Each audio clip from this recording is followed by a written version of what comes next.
When I saw her yell on the stage that a president that I love, Donald J. Trump, I could not stand by any longer when she said he's a liar. It drove me crazy. So he stuck his dick in the woman that eventually became the first lady. Did it drive him mad? Did that lead to him being charged with murdering his wife today? Jill Biden's ex-husband has shockingly been arrested and charged with the murder of his wife, according to a report. Bill Stevenson, who was previously married to the former First Lady, has been hit with first-degree murder charges for allegedly killing his current spouse, Linda Stevenson. I would assume that Jill is happy with her decision now. Things worked out well for her.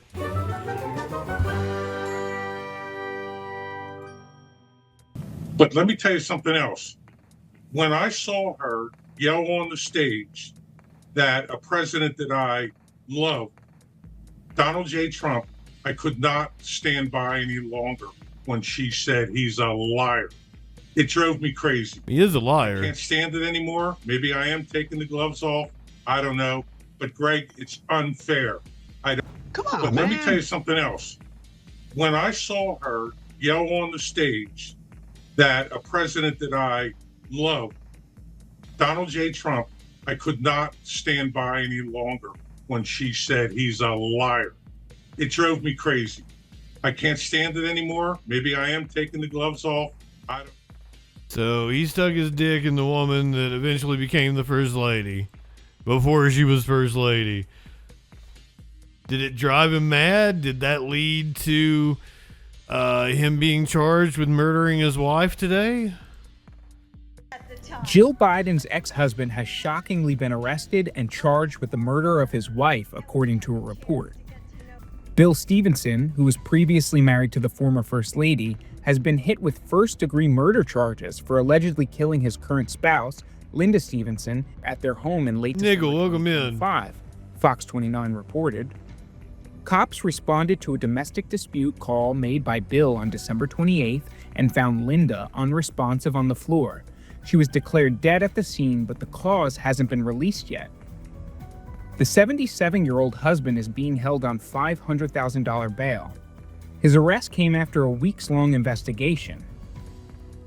Jill married a 23-year-old Stevenson while she was a student at the University of Delaware at the age of 18.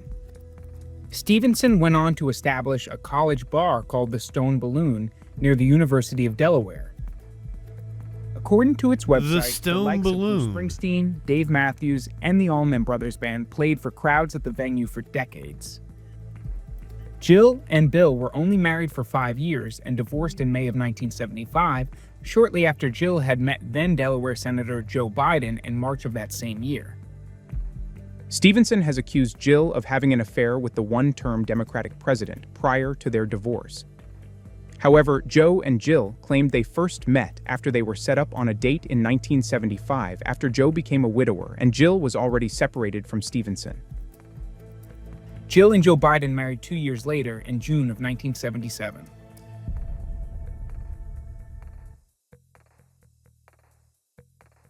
I would assume that Jill is happy with her decision now. Things worked out well for her.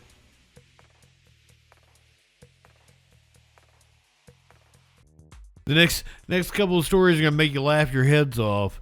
The parents were sentenced to life in prison for decapitating their kids.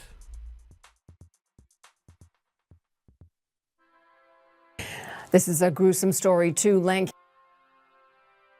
parents have been sentenced to life in prison for the brutal murders of their children. And those details are disturbing. Investigators say they decapitated their kids and then forced their younger kids to look at their bodies. Eyewitness News reporter Leo Stallworth is live in Lancaster with all the details, plus how a family friend is reacting to all of this. Leo.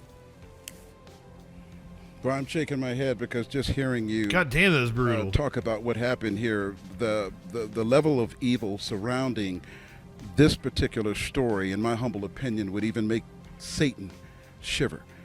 And the judge, when she handed down the sentence in an analytical Would make Satan this morning, shiver. she was visibly outraged. As for the family friend, folks, there aren't any words.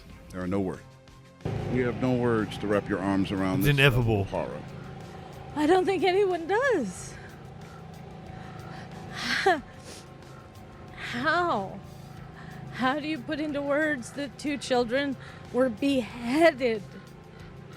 40-year-old Maurice Taylor Sr. and 44-year-old Natalie Brothwell, both convicted of the unspeakable, horrendous murders of their 12-year-old son and 13-year-old daughter at a home in the 45,000 block of Century Circle in Lancaster in 2020. The parents also convicted of child endangerment, forcing their 8 and 9-year-old sons to view the mangled bodies of their deceased siblings.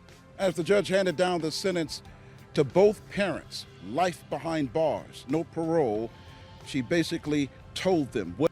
Hey, I'm sorry I didn't hit the content warning. I have no idea. I was kind of expecting them to be like super religious, but I don't know that that's the case. To both parents, life behind bars, no parole, she basically told them what they did was absolutely despicable. This stays with all of us. This is never going to wash off. I don't care how long you two have been doing this. This will never wash off. Ellen seen her in a picture with her friend Natalie saying she can't fathom why Natalie was complicit in her own children's vicious murders. She adds Natalie and the children's father had a violent relationship for years, and she begged her friend to leave, but she refused. She was doing what we were raised to believe. You stand by your man, you have a family, and you raise your children. Ellen reading a letter she wrote to her friend Natalie on camera. Natalie, I forgive you. I forgive you for believing in a system that should have protected you. I forgive you for believing in a religion that told you to stay.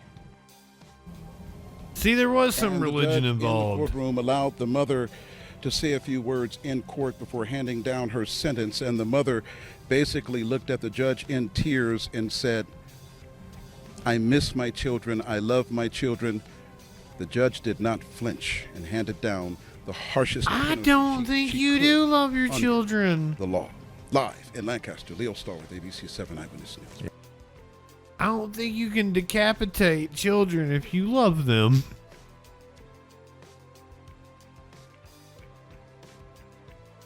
They said it was something that will stick with you. It's kind of just a normal Tuesday here on the Troll Patrol. It's not even the only beheading story we're doing tonight. A stripper is accused of decapitating her 55-year-old boyfriend. An Anaheim woman accused of killing and decapitating her boyfriend has been arrested in Mexico and returned to the U.S. to face murder charges. KTLA 5's Orange County Bureau Chief Chip Yost live now in Santa Ana with the latest details. Chip. Yeah, hello there. Yeah, this is a case with some disturbing details. A 23-year-old Anaheim woman has been arrested, accused of beheading her boyfriend and then fleeing the country. However, she was caught last week. Let's show you a picture of the woman we're talking about, the suspect in this case. She's been identified as Elisa Lira, 23 years old, of Anaheim. We're told she was working as a stripper when she met a man, a 55-year-old man, Enrique Gonzalez Carbajal. They got into a dating relationship. They dated for a couple of months, but in August, some people got worried. Apparently, they hadn't seen him for a while. They went to check on him, found that he had been killed. Police now believe that the killer was his girlfriend, who we showed you there, Elisa Lira, but she had left for Mexico. Again, this happened in August. This was at a home, at an apartment on La Palma in Anaheim. So Anaheim Police, you know it, working with the Flash. Orange County District Attorney's Office and other agencies. You might have missed it, though. Promethean Rebellion, welcome in. You might have missed it earlier. I've swore off mommies now. I'm doing the patriotic thing. Nancy Mace needs some discipline. She needs a daddy. So I'm gonna be her liberal daddy. No more GOP mommies. I'm gonna do the patriotic duty, and I'm gonna be Nancy Mace's 50 Shades of Grey. Needs a man with a strong hand in her life. Get her straightened out. We can make her governor.